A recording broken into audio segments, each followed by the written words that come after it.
About the impact of this, it's huge. Mammals, great sense of smell. They can smell this from a ways away. You can imagine a skunk or a possum. Across the road, they can get hit by a car. Put a paw in there, they can get cut from this. Or you might have a mouse. It's got his little butt sticking out of here. These owls, great eyesight, even hawks. Swoop down and try to get the mouse. They get hit by a car. Lots of times it happens. Most of the birds we get into rehab, 2/3 of them are hit by a car. Also this, when it's dented up like this and it rains really hard, we get pools of water that stay there, puddles. Great spot for breeding grounds for mosquitoes. We don't need any more spots for them. So we always tell everyone, please recycle if you can. Turn this back in for your nickel. This is estimated that it takes 200 years to decompose if it's out in the environment. And the next thing here is this turtle. And what we're showing here with this 6-pack holder really does happen. You're looking at an innocent looking stuffed turtle here, but if you go out to the internet, you'll see photos of turtles that swam through it or crawled through it when they were young. This is strong. It's not meant to break. It doesn't come off these animals if they get tangled up in it. There was a possum, a picture of a possum recently that got tangled up in one. And if you can imagine if you put your belt on when you're a young child and you don't take it off for 20 years, you're getting bigger. This isn't letting you move. These turtles, they end up looking like peanut shells. So they shortens their lifespan considerably. So before you recycle it, and please, you can recycle this, cut these up so there isn't any openings. Also, nesting material for birds. They think it's great, or they don't see it and they get tangled up in it. But this is estimated to take 400 years to decompose if it's out there. The fish. Fishing's fun. Part of fishing, though, is snarls. You get tangled up. People break their line off and leave it out in the environment. Or they get mad, they just leave a pile of it on the side of the waterway. It's actually against the law in our state to do that. You cannot leave fishing line out in the waterways because it is so dangerous. I go out fishing and that's all I do is pick up fishing line and garbage when I go out there. We had a baby Canada goose, a gosling, come in several years ago, fishing line around its beak, a wing, and a leg.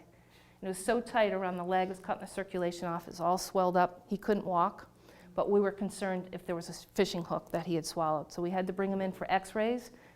No fishing hook, so he's lucky. Unwrapped all that fishing line, and the next morning he was able to walk. He was happy, he's eating. Put him back with mom and dad. So that was a great rehab story.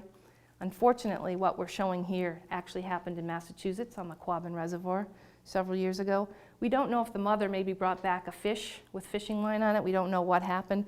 Or eagles are notorious garbage collectors that could have just brought it back to the nest.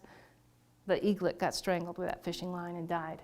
But in the summertime, us rehabbers, we get alerts from the DEP. All the time you see animals, different mammals and birds, tangled up in fishing line, ospreys from their platforms, great horned owls, great blue herons, all the time. This is estimated that it takes 600 years to decompose if it's out there. So please, recycle it on your waterway. Don't leave it out there. And the next one, balloons. We like to talk about these, especially for the kids. They think it's fun to release them. It's not. It's actually against the law in our state to release more than 10 of them in a day. That's probably 10 too many. When they go up, we can't control where they come down. Mary Beth has a fenced-in backyard, thinks her dogs are safe. She's got a puppy. She had a puppy. Puppy went out there, thought he had a new play toy one morning. She called him. First thing he wanted to do was swallow it. It was a balloon. She was able to get it out of his mouth. Would have been a huge vet bill and lots of injuries and illnesses for that puppy if she didn't get it. It's estimated that these never decompose, but we don't know for sure. All the plastic we've ever manufactured is still out there. So please pop and dispose of these properly if you have them at your parties, or release something else, plant a tree.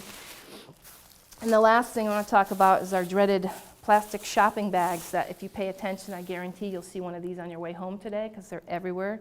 There's probably more of these than red-tailed hawks on the highway. So they're all over.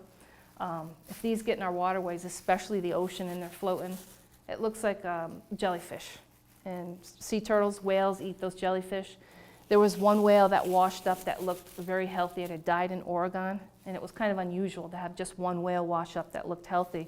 So the biologist said, well, what happened to it? And when they opened it up, there was 12 of these bags in his stomach. Suffocating, he couldn't eat. This is all made from oil. So that oil was poisoning that whale too. It happens all the time out there with these bags. So it's estimated that in the United States, we're really bad with these, that the average family of 4 uses between 1,400 and 1,500 of these every year. That's 88.5 billion of these bags every year. all made from oil. That's 10.5 million barrels of oil to make them all, and we only recycle less than 1%. So a different option, if you have to use these, use them and recycle them, but a different option is these nice, sturdy carry-on bags. These canvas bags are strong. You're going to help the environment and our Raptor friends here today.